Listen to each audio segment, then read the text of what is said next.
I'm playing this game right now. It's not Dungeons and Dragons. What was it called? Crusader Kings. Nice, yo. Pretty game. I used to play Age of Civilizations. Remember that game? Age of Empires? Age of Empires. And Civilization? And Age of Civilization. You can combine the... Yeah. What's the difference between the two games? Age of Empires was more like war. Yeah, and Civilizations was more like you had like a wider array of things to do. Oh, really? Yeah. Like you could like construct like temples and like choose like what like religion people believe in and stuff like that. Well, right now what I'm playing is kind of similar to this, but it's more like contemporary times based, called Democracy 4, and it just throws you in any like Western country, UK, USA, Germany, and you just have to basically carry out different policies, try to figure out what you want to do, and you can make it into like some like fascist like one party state. You can make it into some like egalitarian green country. So like model United Nations, except like within a nation. Yeah. Within within an exactly. RPG. Yeah. It's like bird's eye view. You're like controlling, or can you like control the peasants and like the? Yeah. How does that work? Yeah. I mean, no, you can't do that. It's not. You. It's not Age of Empires. It breaks it down into minorities, youth, older people, younger people, etc. And it breaks it down people who commute, people who are retired, people in the military, and you just you're in charge of cutting budgets, taxing people, pushing like green policy, or if you're like disarming the police, disarming the people. So obviously, if you're pushing a certain policy, it's gonna have certain consequences in the game. Yeah. So what is the game's political inclination? If you cut taxes, you're making it that way, right? Are you making it that way? Like if you cut taxes in your democracy, does the economy, what happens? Does it have like a trickle down economics thing? There is an inherent bias, which is if you cut taxes, the GDP will go up or some shit. But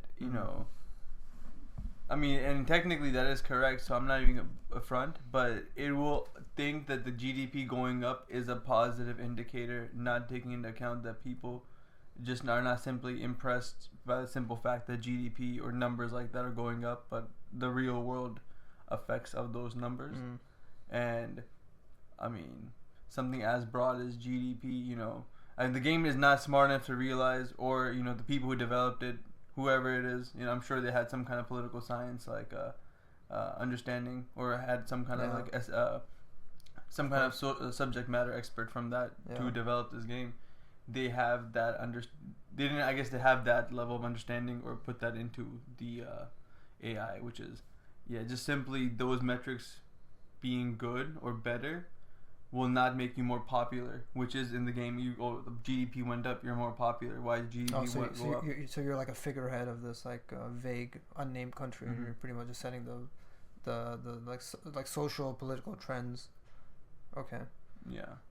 I'm just thinking about this in the context of Age of Empires. Not the Age of Empires, but like the utility of video games. Like I'm thinking of 11th graders playing this in like social studies class and as like a supplement for like political science, and trying to learn about more macro level like politics in that way, like gamification of education type. Because I work in education, so like it's already like the implementation of like technology in that type of manner. It's like heading that way, Like we're moving away from like a standard textbook freaking quiz about from the what did Benjamin Franklin do, and so moving more towards like practical application of like these abstract knowledge because of the technology we have.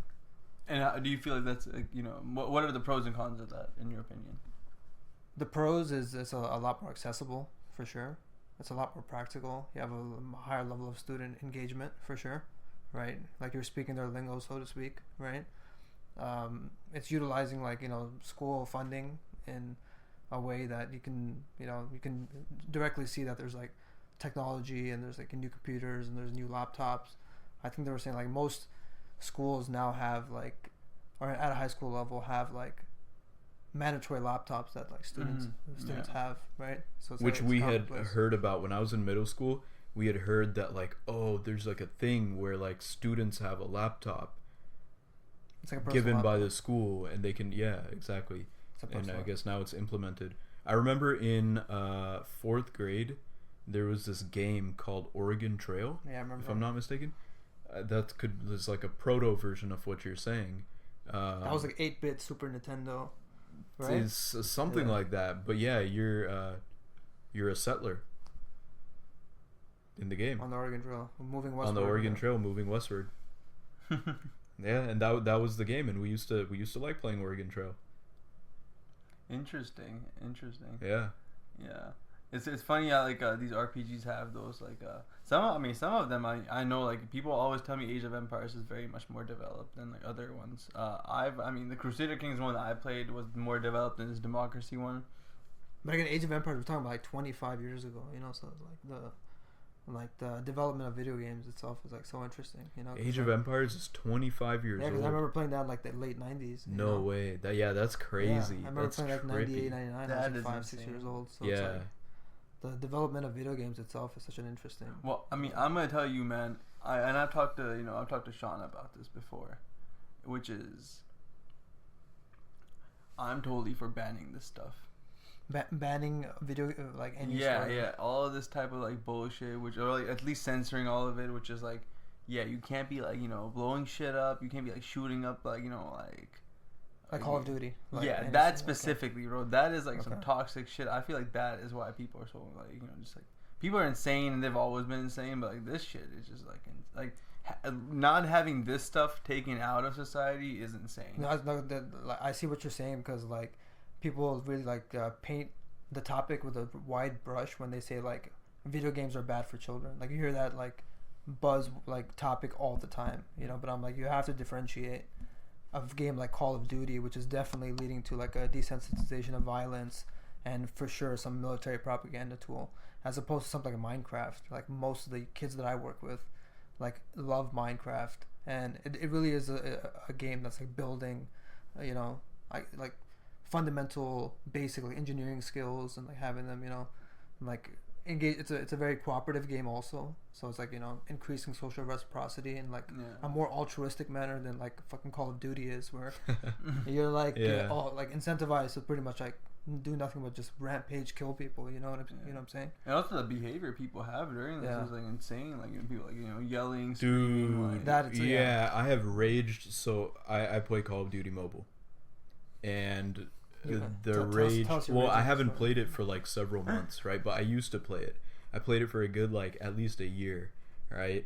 And like you're playing. It's fun and whatnot. You've got your friends. You're all playing online.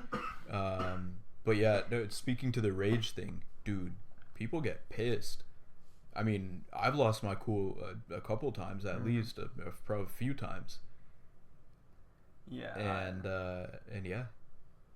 Yeah. And you lose your cool while you're killing people virtually. So now you're an angry guy with a gun virtually. Yeah. And now you want even more to kill more. You're trying to kill the guy who killed you, whatever the case may be. Wait, like, have you been able to like introspect and see like whether your own behavior has changed externally? Do you see yourself like getting more like irritable? Do you see yourself getting No. What Call of Duty, what COD Mobile was for me, especially during the pandemic, it was like escapism. And we've talked about escapism before, but it was like, there's all this crazy stuff going on in life, but I can play this game, and in this game, like, there is no crazy stuff. It's just me, like, except that is crazy. That's why. But it is crazy. It is crazy, right? But as in like, it's just so insane that is like the crazy as in like in my life, as in like the stressors and things that are in my life, right? So Call of Duty, COD Mobile was basically a de-stressor for me. And it was very it's very therapeutic. common for men. This is one of the reasons why men love watching UFC, mixed martial arts, very very physically intact sports, football, like people colliding with each other, freaking wrestling and things like that. And conflate that with like like a serotonin, like exactly. like whatever, like, you know, different like chemical in your brain's going on. You're conflating these like things where like the excitement, the relief of like all of shooting it, up like someone in a game. And that kind of like you know, chemical response, like there's an actual thing, video game addiction. I took a class with this guy years ago who went to rehab for video game addiction. Like he was inpatient rehab, a whole program. I'm just interested always. It was video games, but it was that's interesting to me. Like, it was called tech addiction. The rehab thing was for tech addiction generally. Yeah, well, I have a friend who might have that shit too. Where that was not at that level. I can imagine what you're describing, where a guy is just like, you know, bunkered up in his room. 72 hours, they don't get up from their chair. It's such like, these people end up like shitting themselves. Like, it's crazy. Yeah, I've heard this. This is a common like gamer thing. No, it's interesting to me. Like, what is the threshold when like the symptoms exceed it into becoming a disorder, versus it being just like a normal. If a 16-year-old is playing freaking 18-20 hours of video games on a summer day, like a large percentage of 16-year-olds are doing right now, right? Mm-hmm. Like at what line do we draw it, like becoming like crossing over into an addiction or a disorder? What I'm saying is that, you know, as like a psychologist, like it's a very imprecise line that we have, and like our taxonomy of like mental disorders is itself so rudimentary. Like it really is, you know. It's a very imprecise like science. Well, elaborate on that a bit, and like, you know, also like, you know, I mean, I would love to know what you think about.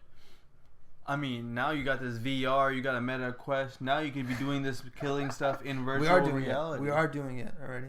Yeah, I mean, I don't know, man. I don't play games like that. I'll play 2K once in a while. That for me was.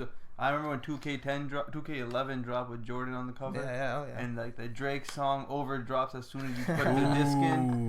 That is the most banging, like, amazing game ever produced. I remember that. Yeah, but we all participate in it, you know. We all. Well, I mean, I feel like sporting and stuff. Sports games is different, and like you're like, okay, well now I'm hunting deer. You shoot, you know, a kid's game about hunting deer. Is that cool? Well, again, like if it's like virtual that's the reality, problem with the regulation argument that you're saying. Like this game has to be regulated because it's like, you know, that's level of like kinship, social bonding that like we may be getting from sports games.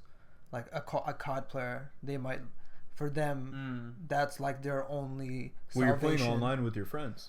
Right? Yeah, I mean, your friends can be assholes too, right? That's the thing. They can be, but if you're squadding up with them, then it's y'all against whoever else. Yeah. Other squads, other I'm saying clans. You can regulate the technology, right? But the behavior itself may be left unaddressed. Yeah, you can draw the line, right? Yeah. Because the line will keep on moving. Because, like, I mean, what you could do with an Atari, like maybe like 30 years ago, right? It's not the same thing what a gaming console can do right now. Right, where, you know, like you said, people can bunker down. But it is the same. But it's not the same. Yeah, I see what you're saying. Yeah, I mean, like, you know, like I remember playing GTA 1, for example, on the PS, like the PS1 Mini, and at that point, it's just like, you know, like a blocker person, and like I remember, like at one point, he commits like he bombs a hospital. He bombs a hospital, crazy. And that was a cool, like, you know, like freaking like oh wow, look at this game. And the game is like very like it's like, you can imagine the early 2000s graphics, Grand Theft Auto, bro. Yeah, the early 2000s graphics. It's literally. I mean, it was banned in certain states, like, you know, like, and really? So that shows you how much we have shifted away from, like, now we can have like games where you're like a freaking head, like a decapitating zombie, and like fucking like eats children's faces, and it's like, okay, I just slap an MA on that, and like, you know. Yeah. So it's, I think we're interesting guinea pigs because like we grew up.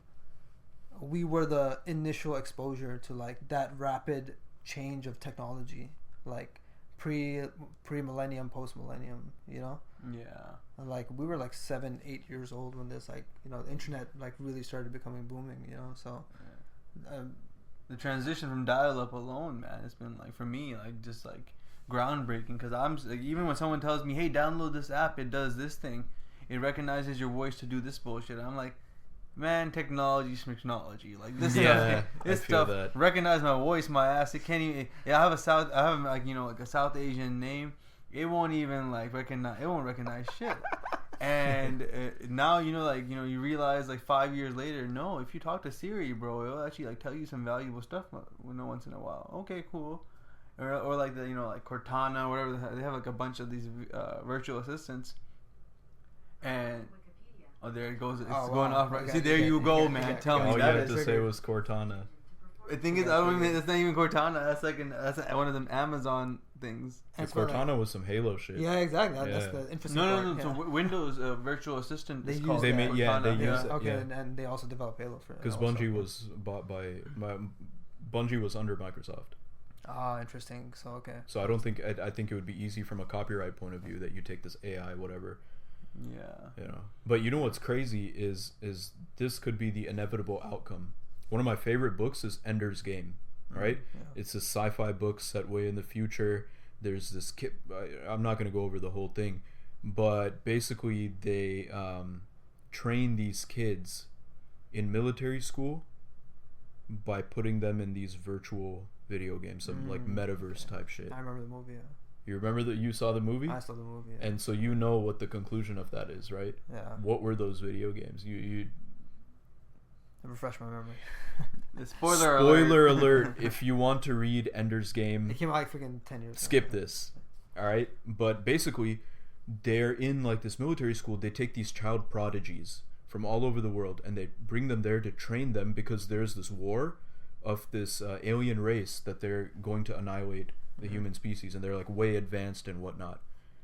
Now, during that training, one of the things in the training is these kids are playing this VR video game. And so that's part of it. But basically, while they're playing these training games, they're like shooting ships and this and that. Turns out, they were virtually controlling actual freaking weapons. Like some drone pilot type shit. Yeah. But they didn't know they were the drone pilot. They thought this is training to fight that war. Wow, this is very interesting. Right? So this whole thing became virtual, and just the people were duped. The kids were duped. And they turned out they defeated this alien race. And not only did they defeat the alien race, they genocided it. You're not going to feel too bad about doing that if you're playing a video game. That brings like interesting questions on like the morality of like any sort of aggression, So when the main character afterwards, the next book, the main character is like way in the future. He managed to live like, I don't know, centuries or whatever, and humanity has expanded like throughout the universe. That guy, his name is Ender. He was known as Ender. He's like Hitler. Because they're like, what a disgrace to the human race. We genocided this alien race. Okay, so it's like, okay, hindsight. And he is there at that time, hundreds of years after he did this, going by his birth name, and Andrew Wiggin. And so no one knows that was him, but he's hearing like he's a demon. All these hundreds of years ago, there was this one guy, and he just... So it's him that they were talking about the whole time? Yeah. Oh, okay. So yeah, and he was the star prodigy out of all those kids that they put in the military school. That's a very similar. It's like a Anakin Skywalker, Darth Vader. Yeah. You are the chosen one. Blah blah blah. You're like you see that archetype or that like character protagonist trajectory in like many like different like cinema and like media and like symbolic like mythological like motifs and like figures and things like that. There's a lot of that in film. A lot of that, yeah. They say like most like protagonists are built on like 6 or 8 similar like archetypal like thematic like elements. Like Thor, for example. In Thor, you have like a god who shows like hubris, pride, and he has to like undergo this like alchemical journey where he like finds a part of himself, and it usually involves like in film them actually finding something for real. So for him, it's like the Mjolnir, which is like the Thor, like the war hammer, but that symbolizes something, a lot more than that, So I don't know. I've always made like, even when I was a kid, like I remember going to like during Muharram, and when we were told the story of like Karbala, I was like a 6-7 year old. It's so hard to visualize, and you need to have some sort of like psychological anchor, and I would always think about Lord of the Rings. Like it was like my anchor point. Oh, I see exactly what you're saying. Because I saw so many similar motifs, battlefields, and heroes. And again, people might be like, "Oh, you got like the shirk," but it's no. As a 7-8 year old, like it was both of them were such huge, just like sources of like motifs and stories about like martyrdom and like, you know, dying for a greater cause, you know, so. And a form of escapism for a lot of people, right? For a lot of people, yeah. Because like these motifs or these thematic, like, you know, like things that we like, you know, one of the storytelling, I guess, aspect of it, right? It really does disconnect. I mean, and this is like like tangential and specifically to what you were describing, right? From the pulpit, if like any priest is like talking in these terms to describe historical figures or religious figures, it makes it naturally disconnected from you and your life. It's hard to like think if you were to visualize Lord of the Rings as the religious, like, you know, like the religious paradigm as Lord of the Rings, you know, the movie, let's say. Yeah. Then naturally you're like, well, okay, yeah, this is fantastical. This is not like, as in like, you know, this is a fantasy, and it's, well, it's good, it's cool, it has some values that I can, like, you know, I like and want to emulate, like bravery and courage and like brotherhood. Yeah. At the end, it is a story. It is a picture someone's painted more so than any reality or anything that, you know, you can, as in like when you think about the actual events that unfolded historically in Karbala, right? These are like, you know, like real world pain is being, you know, incurred on like a person. Let's say, you know, it's like, oh, someone's head got chopped off, someone's hand gets chopped off, someone's leg gets chopped off or whatnot. If those are real world things that become fantastical to you. I agree and I agree and disagree in a large part. I disagree because I do believe that art mirrors reality in many ways, and like the psychological, spiritual elixir energy source of art is like unquestionable, you know. Mm-hmm. The way that music inspires people, the way that media can inspire people, there is a utility to art. For sure. Like 100%, you know, so. It's the soul of anything. Yeah, for sure. And like in many ways, you know, faith, yes, it's historical, it's social, but it also has a huge art element. There's definitely a huge element of art in religion also. Religion is for me, like the total canvas. It encompasses so many broader ideals, you know. But I do agree with the fact that it can get lost in the fantastical details and the non-objectiveness of it, right? Yeah. Well, I feel like it effectively, the overemphasis on these specific things effectively distract from the principles behind the actual event, right? As in, like, the principles behind Imam Hussein alayhi salam's MO gets the discussion on that gets overshadowed by the discussion on the, I guess, the specific events, you know, or specific occurrences of, like, you know, heads got chopped off, legs got chopped off. I think those are important things to go over just to keep that emotional connection to the thing, because it is something where, you know, it's broader than just looking at history. Like, this is a spiritual thing, this is theological. But at the same time, when that detracts from, like, the conversation as to, like, the principles behind why he went on that quest, what the actual significance of it was in depth, that conversation doesn't happen as much. And when I've found that sometimes when you try to bring it up, the conversation just kind of goes here and there and well, sort you of mean dies like out. You're saying that the symbol of Imam Hussein can get like stuck if you're like only interpreting it from like a very like narrow, myopic, like fundamentalist like interpretation.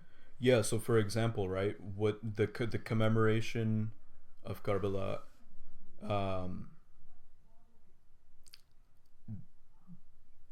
basically in the mind farting right now. No. Well, I mean, just like that, you know, I feel like can is like a broad thing, right? Like, you know, can, like a lot of things, like, you know, what is, or at least my personal experiences, since you are in, like, this is embedded in you at a young age, if you are, you know, brought to it like I was from like as a kid, right? All of us, yeah. Mm-hmm. Then like it's hard to, the analytical part is not your exposure to it. It is literally what you're hearing, and if that is at all fantastical or has like an over emphasis on. But honey, sorry, it is fantastical though. It is fantastical in many ways. Like the way we've adopted this historical event, and the way that we ritualize it. We talked about this outside. Taking away our own preconceived like notions of what it is because we have so much investment in it as a people and as individuals and as husbands and as brothers. We have so much invested in the story. Looking at it from the outside, of course, it is fantastical. I'm not sure. I'm not understanding The why Jaluses, the processions, the matam, So then, at what point does what the actual? I'm not trying to compare it to like some Ren Fest. Like that's not what I'm doing. Many skeptics would do that. That's their criticism, that yours is just a more evolved story. That's all it is. That like you guys believe in organized religion. It's just an older story than something like Star Wars. But yeah, they're on comparable footing. So many atheists are like they don't believe in a complete like upheaval of all like the religious structures. They just say, oh, the way that we look at Greek myth, that's the way we should start like looking at Islam, or the way that we look at Christianity now. So like there is an element of fantasy that's palpable. Yeah, I think it's palpable, and at one point it's just become something as a form of escapism, like we described it. And I think it feels like it is more in line with that than just like the normal amount of like we described the soul that culture provides any ideology, right? So I feel like the escapism part it comes in because you can never actually take what these people are trying to say or teach, or whatever the doctrine is. I don't want to whatever the doctrine is trying to teach, and it gets actually just on the back burner. It's almost diluted by these. I see that point. Yeah. That's the thought that I was making, was the legacy of Karbala today is largely one of people remembering it and grieving it and mourning it, while saying that we are the adherents of this tradition, whereas the tradition was one that was about acting. And you don't see people talking about, well, we should go about making change in society in the tradition of Imam Hussein. It's just, this was a tragedy, I'm mourning it. It stops at the commemoration. But did he kill him? Did he martyr himself? Yeah. Did he get martyred so that we can commemorate his martyrdom? Right? You see what I'm saying? Like that movement, it hasn't really continued.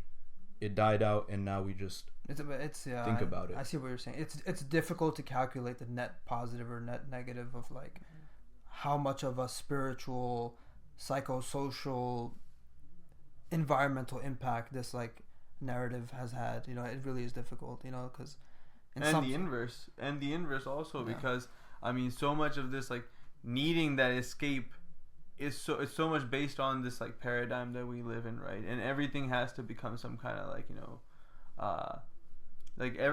everyone's trying to find some kind of escape from this thing, so it could become your religious these rituals and stuff, people becoming totally immersed in it to the point where they won't even critically analyze what they're doing.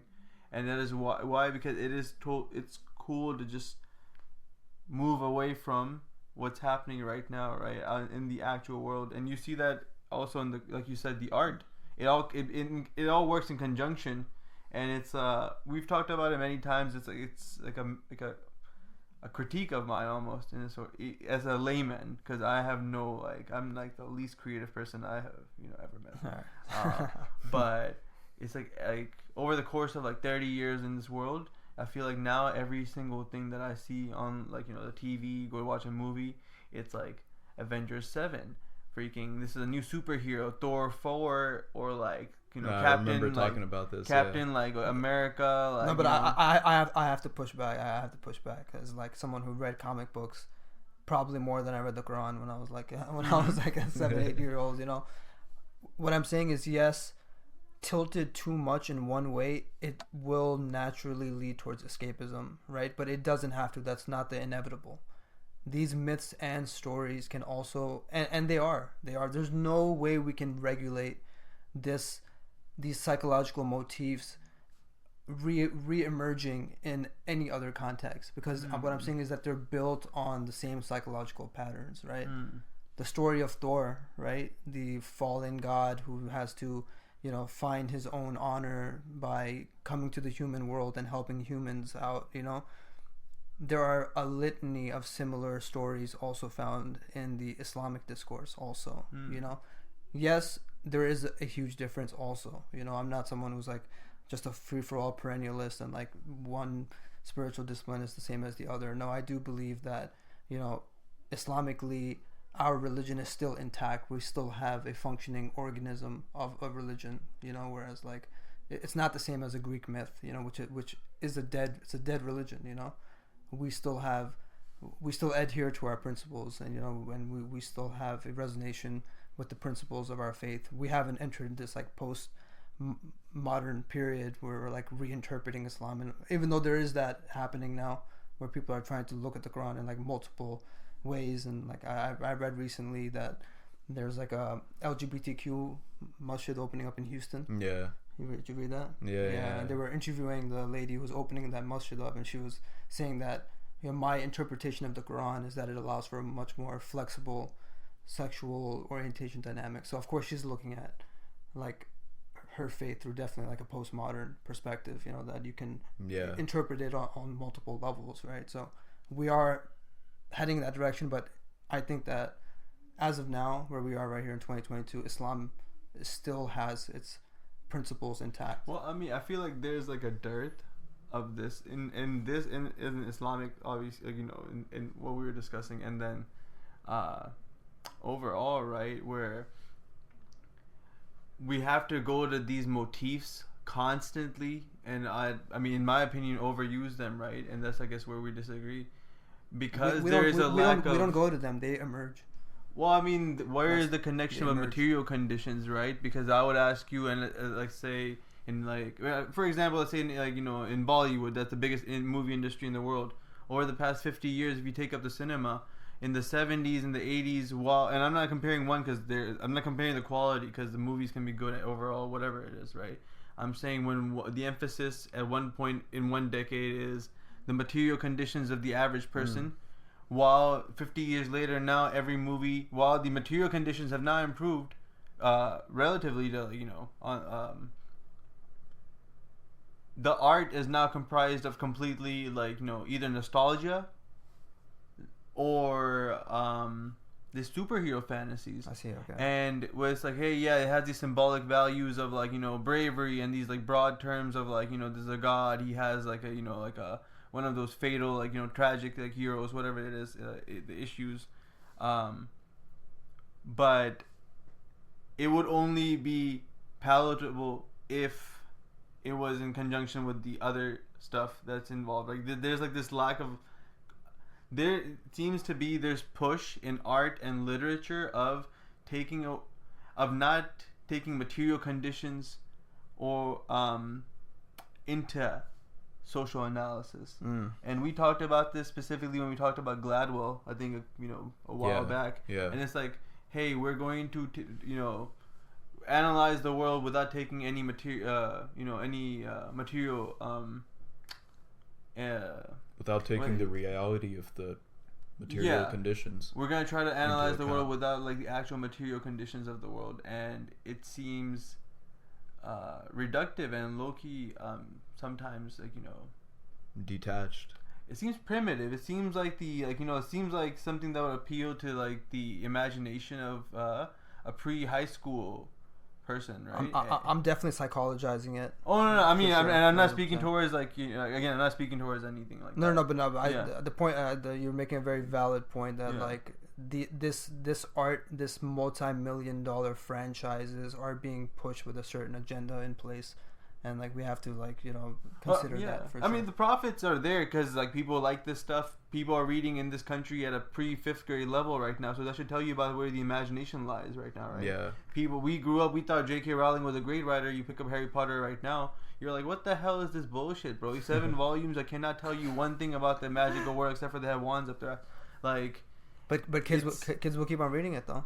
Yeah, kids will keep on reading it, and I mean, again, what we push in our schools, what the teachers are pushing, what content is available to which kid, right? Because I mean, a lot of times the books are not even available, and if they are, like, you can borrow it, can you steal them? How are you getting your hands on them, right?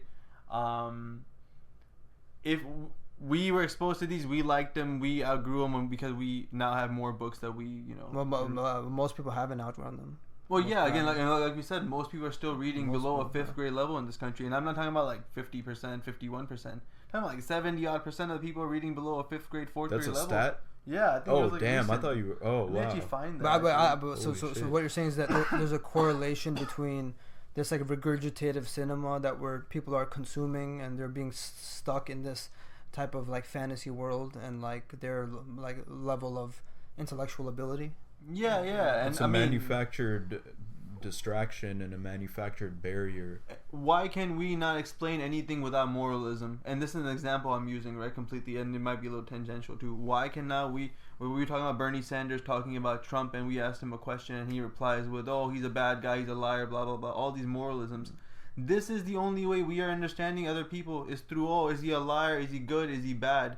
And is he brave? Is he trustworthy? Is he a nice and people are more complex than these just characteristics, right? People are doing a lot more things. They have a lot more impact than just what they are. Like someone like Trump, for example, he could be a good guy and he's having or a bad guy and he's having a lot more impact than just what he is. Right? So we have there's this constant like, hey, well, this guy, like, even right now it's like, well, we should need to vote for the Democrats. Why? Because those guys are racist, those guys are bad people. And there's no other way to explain things to anyone in this country specifically, because we're relying on these moralisms and these motifs to explain, like, people's humanity to each other at times. How are we putting words to this? A lot of that is just a human thing. It's when you're speaking about someone, you can say, 75% of this person's credentials turned out to be beneficial for his constituents, and like people have a very like abstract understanding of who that person is. Like human beings are innately social creatures, and like we want to identify in like some sort of like meta projection with like whether people call it like the great man theory or whatever, but like I mean, it's hard to regulate these type of like So are you saying it's human nature that to moralize every subject almost? Because in this case, again, someone, let's say, being good but ineffectual does not help you in a situation where power is what we're discussing, right? We're not talking about your if it was charitable stuff, then obviously you want a good person there. If it's like more like, hey, who's gonna be in power, you want someone who's gonna be effective pushing your agenda, not if they're personally good. Or let's say there's an adulterer. I see it as inevitable. You can educate our entire population at a PhD level, and even myself at a PhD level. I see my fellow grad students falling for the same like logical loopholes, And you find that to be human nature, or something that I find it to be something very much ingrained in this political. In the politics of this country, more so than even Europe, right? You go to Europe and you go to France or Italy, and you have people like Berlusconi or someone, and they're like openly having affairs or having dating porn stars or whatnot, right? And in this country, we're having like a third wife or like a fourth affair, etc. And what the population doesn't have, it's normalized to a much greater extent than here, where but Trump, despite all of the wild stuff he's said, was elected president. Yeah, but that's not. I think we have like a post-modern strain, of society here, where just burn everything to the ground. We got a guy. It's funny. It's almost like a troll thing. Yeah. Like how many people are just trolling each other? Because again, this is such a fantastical thing. The political process. He's the first meme president. Yeah, people voted for Kanye. People voted for Trump. Now, they're like, hey, Howard Stern's gonna run. Howard Stern's running, freaking this other guy. They're gonna have a bunch of. They're like, hey, Jon Stewart should run. And I saw that today. And that's like, a disaster. It's all a joke. Yeah. This is all just bullshit. We're asking comedians to run like administrative things. Like you wouldn't. It's like me It's like asking me to fix your car, bro. Hey man, everyone's trying to be a servant of the people. Yeah, exactly right. That'd be our version of the Ukrainian thing. Yeah. Wow. We have Jon Stewart as president. Which is even it isn't even that far off after like I guess Ronald Reagan was a movie star also. I guess what you're saying is that like the political literacy in this country is at a very like very primitive, like basic level, like and literacy and our politics reflect that in turn. Yeah, I feel like all these since they are a little like they might seem disjointed, but they all move in conjunction while how people are thinking through this stuff. And since the inception, since the point of they are their intake into the process school. Since then, you're being fed information in a certain way, in it's coded with some nihilism, some political nihilism, right?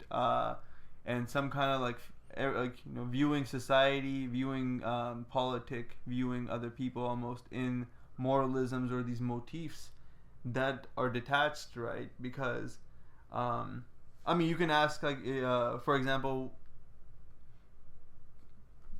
why do I we were talking about this right now, you can ask the question, why should anyone have a kid, or why should anyone have a woman will ask you, why should I have a kid? And I'm not saying anyone should or shouldn't, right? For example, it's this hyper. I think they should. I think it's clear. We can get into that, right? I personally, again, I don't care. I just don't. That's not the sentient point I was making. Right. I'm saying asking that in that over rationalistic tone, and you having to then describe something that is intangible, which is a maternal instinct, or something so broad, or something so disconnected as, hey, it is our biological or religious or whatever you want to imperative to procreate. It seems very much like you're talking about something just in the course of the conversation. If you bring that up, it seems like you're talking about something, bro. Talk about this world. That would be the response, right? Talk about something real. And talk about something real is because that does not seem real. My material conditions are real, and my society is real. Gun violence is real. The cost of a kid is real for me. Nothing else. That's what's real. Everything else, the religion, the society, how society advances. Do people get, how if we have new citizens being created, new workers, whatever you want. They don't have time for their gods. None of that shit matters to anyone. They're like, hey, why do I care? I need to make my own. I need to pay my bills. I shouldn't have a kid. Fuck it. Can I ask a psychological question? As people who are forced to just we engage in the society like every other person, who what do you guys do to not lose hope, or to not fall within the same existential quandaries of this escapism, nihilism? What do you do? Man, it's a very therapeutic question, and it's just I work with people who are dealing with these questions at a symptomatic level. Lots of depression has this a level of learned helplessness where they feel like they're not the sole agents or have any sort of control in the world. So that feeling of a lack of agency. So a lot of our mental health issues, which itself is such a panacea term that people use all the time, but we'll just use it for the sake of conversation. It is driven by lots of these existential aspects that we're speaking about. So the role, or I see it as the role of a therapist, as a mental health professional, is to try and instill some level of whatever you want to call it, a cognitive flexibility, hope, inspiration, spiritual adeptness. You want people to broaden their view socially, emotionally, financially, spiritually, so how do we not lose hope? Man, I mean, I can't tell. First, I'm gonna get into that because I want to know how you feel COVID has affected this in people. Because people are ready to leave their jobs, leave their spouses, leave everything right now. Right? Like, honestly, like people are ready. Like I've never seen this in my life where people are just ready to like throw like, hey, I'm resigning. I don't know where I'm going. I'm not gonna come here again. Or people are like, hey, man, you know, it was nice, but now I'm spending time with you. I don't like spending time with you. I'm gonna divorce your ass. So I want to know for sure from you, you know, about what you think the effect of COVID has been on what you were speaking of. For me, I'm going to speak, you know, man, if I indulge a lot with marijuana, and I cannot say that is not a form of escapism. For me, that is literally like, hey, you know, I come back from a stressful day, I'm smoking weed, I'm thinking about some shit. And it's not even I'm getting high or anything, I'm not. I've been smoking weed for years. It's just me, I'm just thinking, I'm just doing something alone. That's cigarettes for me. Yeah. Yeah. Very yeah, I got to step out the house and, you know, wander off for a while. And it used to be for me a morning walk at times. Like I used to. That's healthy. I mean, I used to have a morning cigarette first. Yeah, I smoked a pack a day for a good 2-3 years, and then one day I quit because I was like $7 a day. Fuck all this shit. I started smoking weed. It was much more cheaper for me, 10 a G. And different effects too. But at one point, I came into contact with and you know of this some person who was familiar with Reiki. I think it's Reiki, yeah. And this was a time I was going through a lot of change in life in general. It was a tumultuous time and a lot of lows. And when I met this person, I guess, you know, they did some of their Reiki stuff, whatever it is, and it really just like, you know, I felt something tangible come off of me. This like dark, like the basic energy. of what Reiki is, right? It's just to go over that for. It's using body heat, right? And I think it's like what they use their like fingertips, and they generate body heat with like between their skin and the person that they're working on, and through the heat there's healing. Is it something like that? Man, okay, so again, I'm gonna tell you, it's very metaphysical. Yeah, I know people indulge in that, and people go to like specific facilities and centers for that. For me, I met the guy. We were standing outside. I was smoking a cigarette. He's smoking a cigarette. He was like, "Hey, what's going on?" And I knew he performed this stuff. I just never believed in it before this. And during this, we're shamanistic right here, bro. Yeah, we're standing outside my friend's house. We're both just smoking a cigarette, and he's talking to me about it. And I told him what's happening in general. I'm just like, yeah, I feel really like, you know, like pissed off sometimes. Very much like ready to go, like, you know, like throw, like just overall down and out type shit. Even though I'm kind of pushing, right? I'm pushing, but I feel like this. And he's like, okay, during the course of this conversation, which totally was about 4 minutes total, he puts his hand right, like, you know, about 6 inches away from my chest, my heart, and he just does something with his, like, you know, it's like you were describing fingertips, but he's like, you know, just like reads a couple of things, and he's like, strange, bro. And he makes a motion of basically pulling something out of my chest and throwing it away a couple of times. And at one point I did remember smirking, thinking, what is this man doing? And the third or fourth time I felt a tangible weight come off of my chest. And I'm not a superstitious person in the very least. I'm just a little stitious. There's no science that, but there's no science that can explain that. There's no science. You had a spiritual experience. You know? Well, you said he recited some things, right? So I can only imagine what he would be reciting would be something from his spiritual tradition. Well, it was out loud. It was not out loud, so I don't know. I mean, I know it's a Japanese like practice, I guess. Yeah, or some like Shintoist, yeah. But he himself is like, you know, like he's like a Shia Muslim, right? So yeah, I think he's based out of Canada. So, yeah, that was mystical, bro. Well, at the end of the day, if he's working with energy, right? Whether it's a Shinto interpretation of how to, you know, use energy or channel energy, or an Islamic one or whatever. I mean, that concept is pretty universal, regarding like the nature of things and being able to affect that. Yeah. So that could have been something that what he was saying may have been, you know, but may have been a prayer, an invocation, something like that. Yeah, but basically he advised me after that, hey man, just in the morning do some breathing exercises from both of your nostrils, right? You know, raise your hands, do some stretches, get your chakras right, whatnot. And do a morning walk, man. Just look around you. It's nice. Get detached from your phone for a little bit. And that's good. It's a very common thing. Now I realize working from home, and that's going back to the question I asked you before you answer about your whatever your escapes are, but working from home, I wake up, I have like a bunch of emails already in the morning. I'm looking at my phone screen. I'm like, oh, I have like 3 missed calls, 5 emails. What now? I gotta get this shit done. My home office is like 4 feet from my bed. Yeah.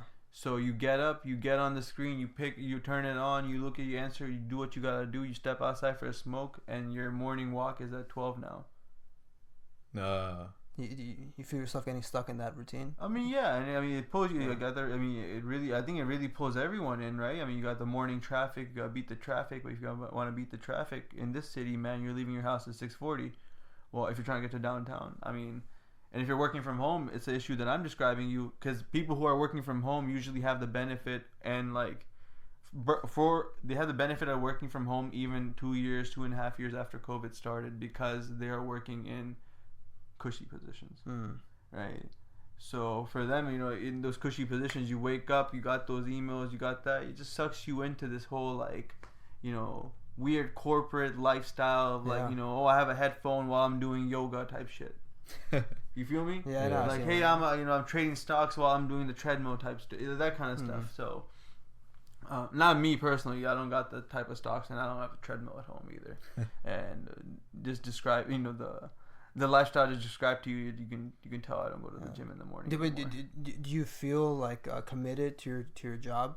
Hell no. I don't feel committed to my job at all. I really feel it as like a way of earning money and just running my household. I should not view it that way, because it is a career. I'm viewing it as a job because of my conceived notions or like my own baggage, I guess, my own personal experience, where I'm like really so used to living paycheck to paycheck to paycheck to paycheck. I'm just thinking it's a survival mechanism right here. Yeah. So I mean, all those elements are important. So like when you ask has COVID had any sort of substantial impact on people's mental health? Pretty much, of course, clearly it has.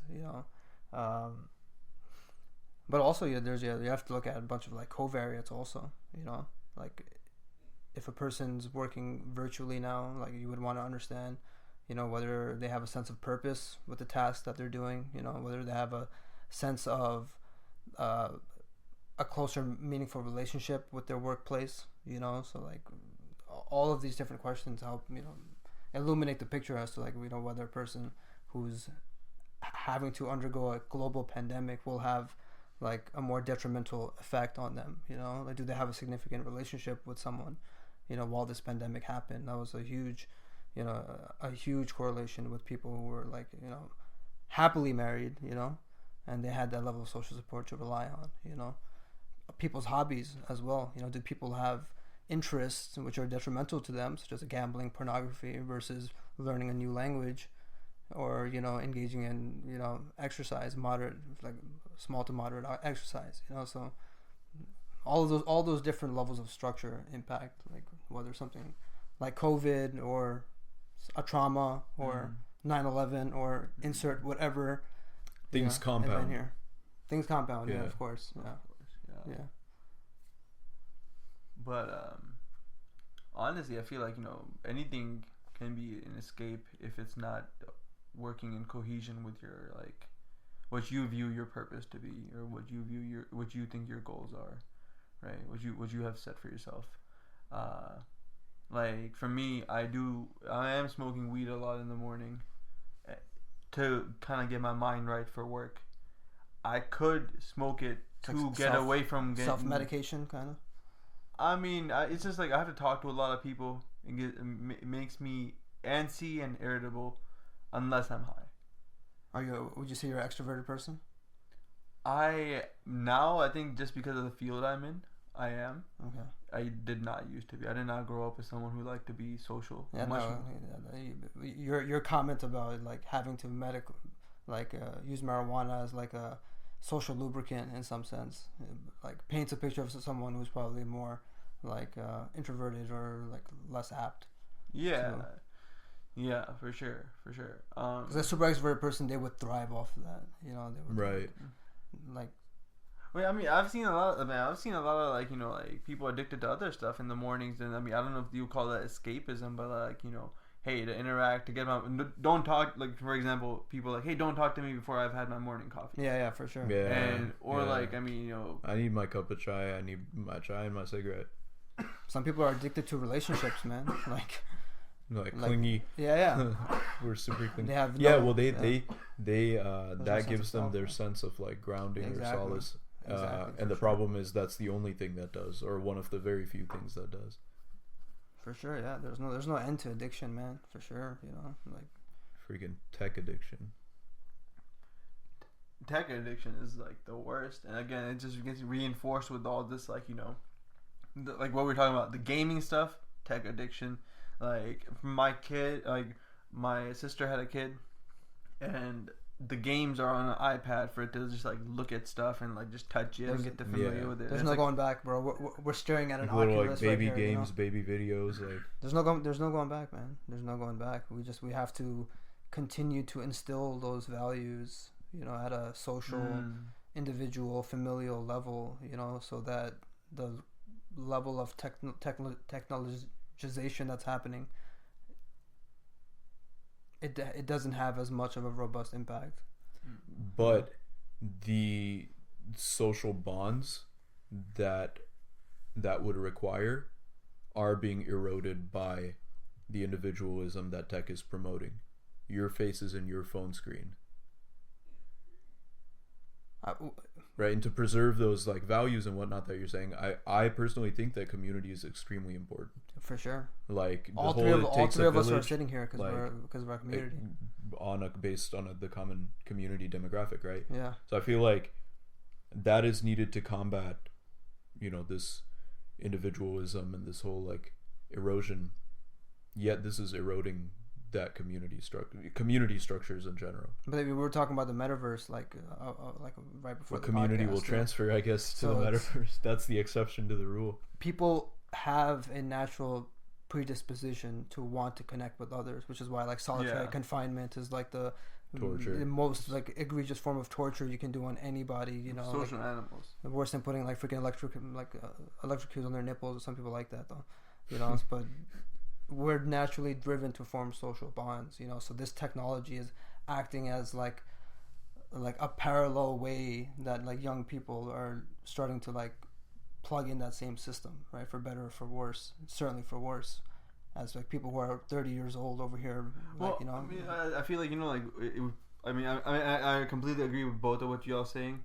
I just want to just what I would insert into this, the technology that, you know, the technology that we always use the word, the technology, and I feel like the actual thing we're using is Amazon, Facebook, and like Google, right? And you're just like, I mean, most people. I feel like it's screen technology. It's like technology copyright by those three companies. Yeah, and it's just like you're interacting with these like, you know, these three like entities and getting like, you know, information through that, right? Some conglomerate, and it's any type of like, if it was just an abstract, not unconsolidated, like, you know, technology, so to speak, then it would probably be like, you know, easier for someone to just be like, hey, this is like, you know, how it is and we need to move with it. But when you see like these entities involved, these like run by profit, like driven by profit margins, it just becomes way more just difficult to like, you know, it becomes difficult not only to like give into it but also to fight it, because these entities are huge. If it was something that was not consolidated, right, then you could obviously fight it, right? But right now, if you tell someone, hey, you tell a kid, don't use this website, don't do this. There's an alternative, They're like, well, why would I not use Instagram? You are an old guy. You don't know what you're talking about. Well, I'm going to tell you, like, I mean, the world's moved to online, and somehow we need to stop some of that for sure, because, you know, all this stuff, like on Instagram, Facebook, these people are not on Encyclopedia Britannica online or some bullshit. They're on like these things, posting pictures of stuff, reinforcing the worst types of things online, right? Like plastic surgery, people should just change up how they look. People should like change like everything. Like everything needs to be and it's because to make other people feel better who you don't even know. Right? So it's promoted this weird like, the technology is promoting it. through these filters and like machine learning. And well, these like, companies are promoting it for sure, but these companies have taken over this space and whatever culture is in these spaces, right? So like their argument would be the content creators who upload that plastic surgery 60-second infomercial. It's on them. They're putting it out there, and you consuming it as a consumer, you're being exposed to that infomercial about plastic surgery or whatever TikTok bullshit about whatever. Nah, it's, you're seeing other beautiful people online, and you're competing. Bro, back 100 years ago, your competition for the girl next door was the guy who lived across the street. One other person, yeah. Now it's the dude online in Pakistan, bro. He's messaging your girl, "Hey friend, what's up?" So what are you gonna? That's your competition now. It's also it's a model online. The rapper that came up, your girl messaged him online. That is like the thing now, right? That's a whole nother. I mean, like it's like you see all this shit. The impacts on sexual like relationships. Yeah, is like this is where like it's actually gone. Where like people are, it's not like the infomercials. It's just being like this competition. Like, hey, this person looks nice. How do I look like that? Oh, I should make my lips bigger. I should look like this person. Right. And the multiverse, metaverse, the metaverse is the best example of this because it's just new technology. You get to be a person online. Blah blah blah. It's controlled by Facebook. They're selling you shoes online for your character for $150. And they're making you compete for like virtual shoes now. You're paying real world money for virtual shoes for a character online. People have property worth millions of dollars that is like virtual for a character. Yeah, I mean, for like a game character. Cryptocurrency, NFTs, man. Yeah. And the excuse that we're gonna go on meetings and stuff. Well, I mean, I don't know. That even sounds worse now. So, how do we come back? How do we? Man, like honestly, what you were saying is the way. Which is you gotta teach your kid, man. How to use these things as tools and not escapes. Now you would probably be able to speak to best how to make that differentiation, or what is a differentiation, where do you draw the line of like what is an escape and what is an indulgence, but you're also in competition. You have to be more influential, right, than society that's caught on to these things that you're trying to dissuade your kid from. You're in competition with like their friends at school and the BS that they're in. When you're trying to tell your kid, don't do that, don't go down that route. Like I mean, I think the example of that was OnlyFans. Like people like, in high school who turned 18 in senior year, now they have an OnlyFans and they're making money. When they're making money, now other people in high school are like, wait a minute. Yeah. Contagion of it. You just pulled up in a Mozzie to school, and I knew you last year. And what you're doing this? Oh, shit. Anyone can do this when they turn 18, huh? Mom and dad be damned. Yeah, bro, what you mean? Mom and dad need to be doing this too, bro. You pull up in a Mozzie straight up, yeah. Well, I mean, like things which were way taboo only like 5-10 years ago, and now are becoming like, people are watching like incest, like porn and things like that, like so like the level of like hedonism and like sexual depravity and like pretty much just loss of common sense and like morality. I mean, it's evident. It's evident everywhere you look. Well, I think hypersexuality, it can't be a static thing. It's gonna keep going, and so like the more taboo, the more they get to these taboos, they break the taboo because they need something that's stronger, that's more taboo. It's sexual hedonism. That's more extreme. It's sexual liberty. Like lots of the like 1950s, 60s like movements which were driven off civil rights also had that element of like complete individual liberty and sovereignty. Like the second, third wave like feminist movements like really emphasize that. Like you're free to be whoever the hell you want to be. So like no matter what. So and at a critical time we needed that to like humanize people who weren't like who were seen as like subhumans at one point, but we see the consequences that it's taken us like on the back end where we have like this postmodern world where people, again, we were talking about it earlier, like a lot of things we were talking about earlier, there's no start and there's no end, which is like there is no philosophy to work around and there's no ideology to work towards or work with to an end, right? So like you said, like these 50s and 60s movements, now you're working in like a diluted philosophy of like, you know, whatever, like, you know, quote unquote leftism, like like, you know, like, so sexual liberty, it was the sexual revolution, I guess. Sexual revolution, yeah. But it just, there's no the liberty, you can, like, you know, everyone should be equal is like a good thing you can, I guess, say out loud, and then like someone's gonna ask you why and you don't have an answer, right? That is, I guess, the issue with this postmodern, no like ideology, no culture, and no philosophy. Yeah, it's a social justice without any humanity in it. Like, what is justice? Why should we have it? Who is gonna administer it? And how? Like, who is gonna keep it? It's always changing what justice is, right? If I told you like social justice right now is, well, hey man, they got running water, they have a fridge. What's the issue?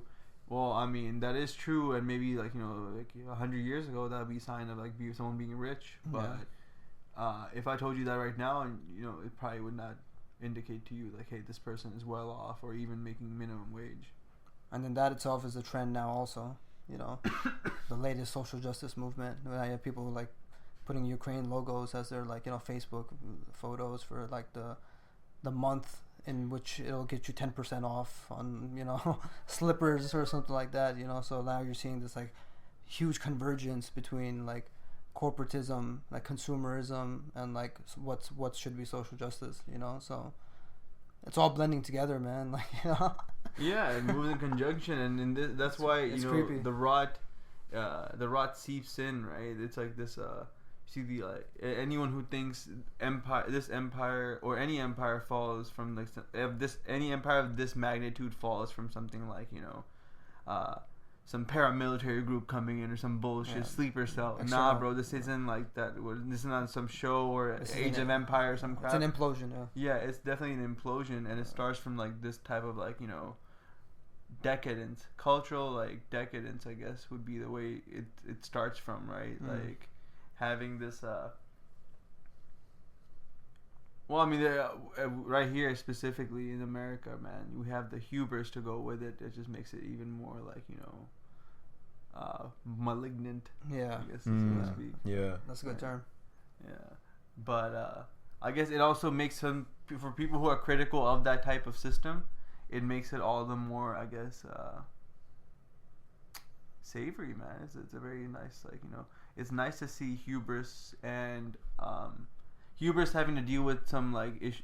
You know, it's always good to see a king having to deal with like traffic or some shit, or having to deal. It's like, hey, I'm a king, I'm a president, but now I'm stuck in this freaking, like, I'm stuck on the freeway. I have to do the same shit everyone else is doing. That's the path to Same enlightenment, thing, bro. People here, like, we freaking live here. Kingdom. Yeah, exactly. And I mean, well, he did it willingly.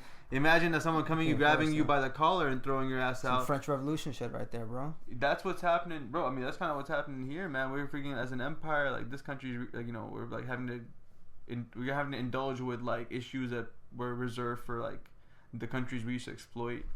But yeah, there is actually a great book that I think, you know,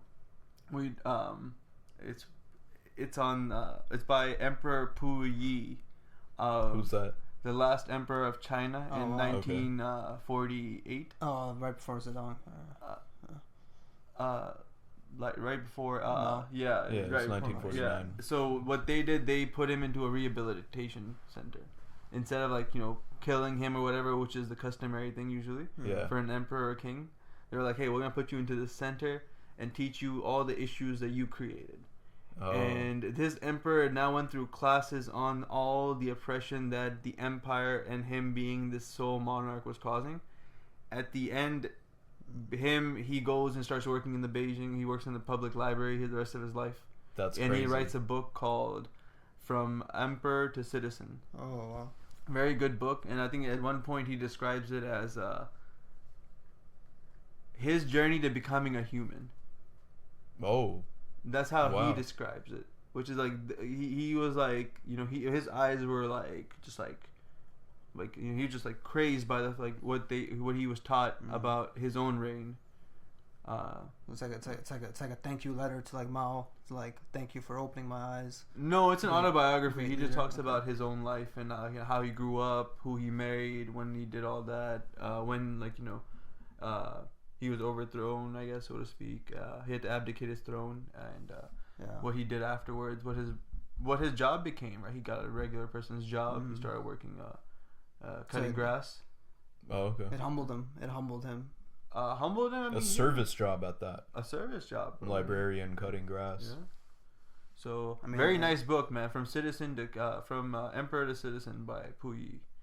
I mean, and that's like, you know, like I was watching this video that like the average salary for like a politician is like $80K, but then the average senator, their net worth is like over like gross like a million, you know. Yeah. So there's like a crazy discrepancy between them being hired as public servants in a sense, and like they're like how they're living, like at this very opulent, like lobbying and like, you know, there's like crazy amount of like stocks and like, I mean, it draws parallels. Oh yeah, the Fed chairman Jerome Powell, bro. Everyone should Google this dude. You should look where he sold his most recent options contracts and where the market is today. He sold it at the peak. Crazy. Yeah. And in the past 6 months, we've entered a bear market from 20% down from that period. So, it showcases exactly what you're talking about, which is it's just naked in your face. And no one cares. And then you have the social justice aspect of it. So like, you know, because Nancy Pelosi's wearing like a dashiki during like Black History Month, it makes it okay, you know, because she can always use that moral argument, which goes back to your point, you know. Yeah. She can say like I'm for the cause, so like I'll never mind the fact that I'm making like X million amount of dollars, you know, from this like investment that my husband made for like a private group that he worked in 10 years ago, you know. It's like, yeah. Oh, look. Well, the moralisms work, right? That's Black Lives Matter, fist in the air. She can push those moralisms onto people. They'll buy it too. Why? Because making the connection between it doesn't. None of these movies teach you that, right? They're not making the connection between. No one's talking about Thor's bank account or the fact that Bruce Wayne's an oligarch who needs to get a job. You know, like, well, you know, no one's talking about these like issues. In the like. It's not deeper than the surface level, even in the art and culture that's teaching these people about these. I mean, their relationship with these institutions. I mean, there is cinema that probes to that level, you know. Yeah. Like, yeah. I mean, there are varying levels of art. Of course. Like, what I'm speaking more towards what's in your face, right? Because there's definitely, like, you know, so much stuff in the last 2-3 years came out against capitalism on Netflix. There was like the Squid Game, Squid Game. And then they tried to push this propaganda that somebody in North Korea was executed for watching Squid Game, smuggling it in the country, and it's like, wait a sec. Yeah, I don't know. It's just kind of insane.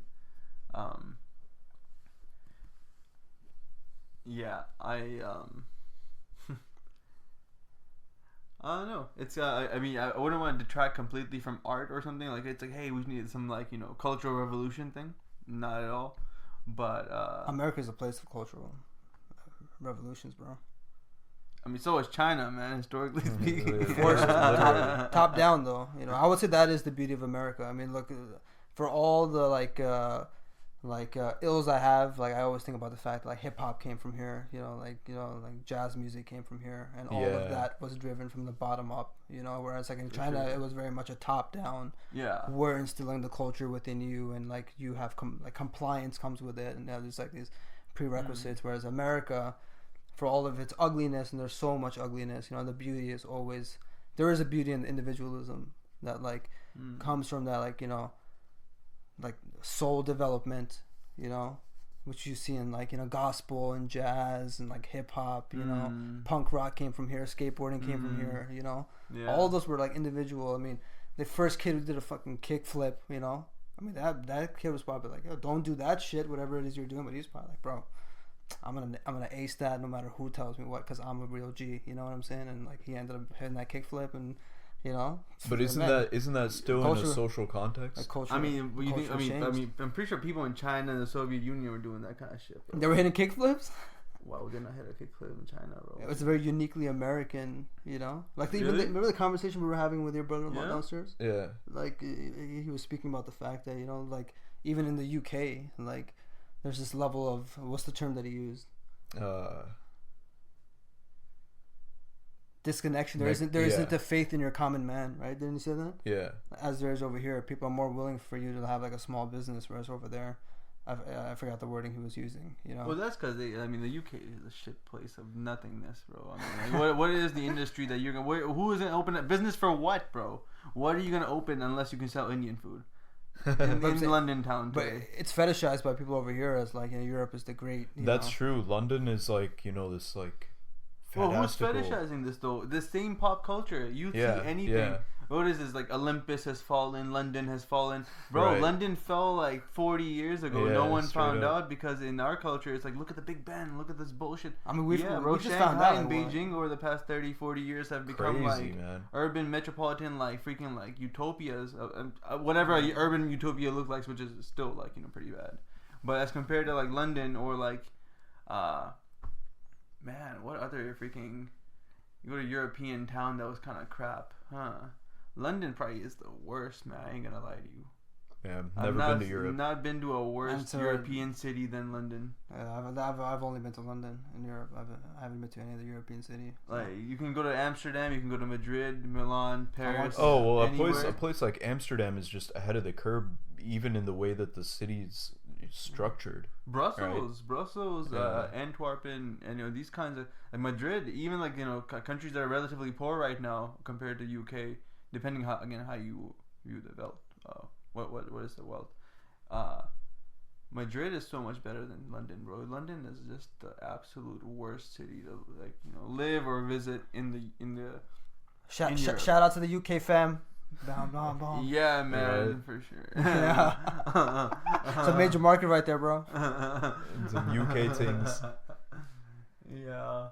The point that I was making, you know, each place has its own unique, like, cultural, like, you know, machinations, you know, so individualism, escapism, like, for me, you know, there is a duality to most things, you know, like, so even in individualism, escapism, you know, like, you can always draw meaning from even the most mundane source, you know, and I think that level of, like, individual, psychological, spiritual adaptability is, like, you know, that's my profession right there, you know, to take people who are working debilitating 9-to-5 jobs where they feel like they're stuck in the matrix and have them, despite them being stuck in that context, to try and look at a wider, bigger picture, you know, whether that's them finding happiness in playing with their 5-year-old son when they come home from their Amazon bus driving place, you know, where they have to, like, pee in a cup because they can't take freaking work breaks, you know.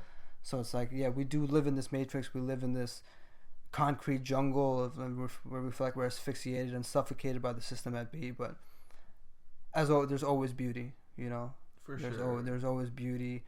There's always hope, love, compassion, you know, like, you know, those, for me, those are the ideals of humanity. And I think those are very human things. Right? You're always going to find that. Yeah, no, if not systemically, then at least individuals. Going back to our belief system, you know, like, we believe that the fitra, we're naturally driven to see those, you know, to see those ideals. We're naturally driven to be good, you know, we're naturally driven to be harmonious and peaceful and, you know, godly, and, you know, to see each other as spiritual beings, you know. So, you know, we can't lose sight of that. You know, we have to continue ritualizing, enacting our religion in a more intellectual, socially just manner, as we talked about. It can't get stuck in this cycle of just endless rituals for no other sake than because we have to do it. Yeah. You know, but at the same time, we have to also continue doing those rituals also, because that's the heart. Those are the things that anchor. That's the heart right there, you know. The heart, man. You know, like. Yeah. You gotta stay away from that, you know, hyper rationalistic, you know, view of this stuff, because, you know, it is a human thing. It can, like, logic game people into, like, you know, letting go of what they believe. Yeah.